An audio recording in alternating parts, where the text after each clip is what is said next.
वृषभ लव राशि फल 2 सपाई के अनुसार वृषभ राशि के जातकों को इस साल मिश्रित परिणाम मिलेंगे।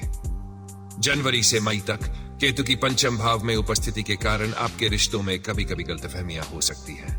हालांकि मध्य मई तक बृहस्पति की दृष्टि पंचम भाव पर होने से इन गलतफहमियों को सुलझाने में मदद मिलेगी। आपके प्रेम जीवन में कुछ समस्याएं रहेंगी, लेकिन समय के साथ वे धीरे धीरे हल हो जाएंगी। इस साल आपको अपने साथी के प्रति अपने प्यार को स्पष्ट रूप से व्यक्त करने और उन पर विश्वास बनाए रखने की आवश्यकता होगी। विवाहित वृषभ जातकों के लिए यह साल अनुकूल रहेगा।